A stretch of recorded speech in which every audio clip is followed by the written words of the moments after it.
मृत्यु के बाद क्यों की जाती है 13वीं? जानिए क्या कहता है गरुड़ पुराण। गरुड़ पुराण में बताया गया है कि 13वीं तक आत्मा अपनों के बीच ही रहती है। इसके बाद उसकी यात्रा दूसरे लोक के लिए शुरू होती है और उसके कर्मों का हिसाब किया जाता है।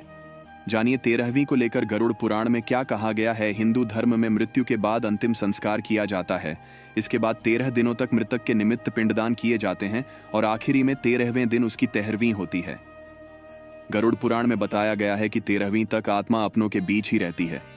इसके बाद उसकी यात्रा दूसरे लोक के लिए शुरू होती है और उसके कर्मों का हिसाब किया जाता है। लेकिन क्या कभी आपने सोचा है कि आखिर 13वीं क्यों की जाती है और इससे उस मृत व्यक्ति आत्मा को क्या लाभ मिलता है?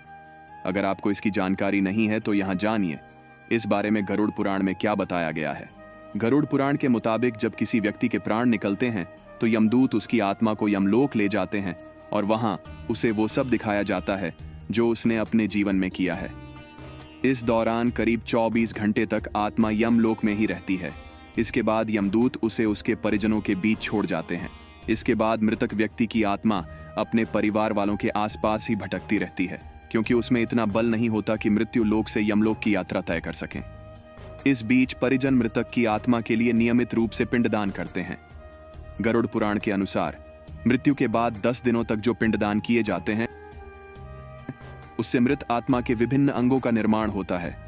11वें और 12वें दिन के पिंडदान से शरीर पर मांस और त्वचा का निर्माण होता है।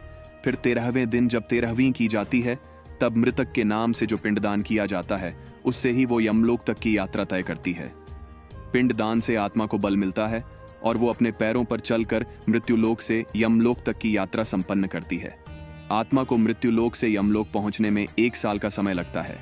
माना जाता है कि परिजनों द्वारा 13 दिनों में जो पिंडदान किया जाता है वो 1 वर्ष तक मृत आत्मा को भोजन के रूप में प्राप्त होता है।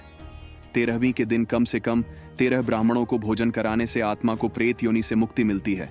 साथ ही उसके परिजन शोक मुक्त हो जाते हैं।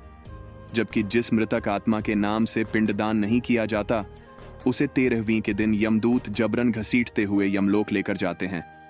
ऐसे में यात्रा के दौरान आत्मा को काफी कष्ट उठाने पड़ते हैं। इसलिए मृतक की आत्मा की शांति के लिए 13वीं को जरूरी माना गया है। ज्ञान से भरी ऐसी ही और भी धार्मिक कहानियों को पढ़ने के लिए हमारे चैनल को सब्सक्राइब कर लीजिए। ऐसी पौराणिक कथाएं आपको कहीं नहीं मिलेंगी। जय सिया राम जी। धन्यवाद।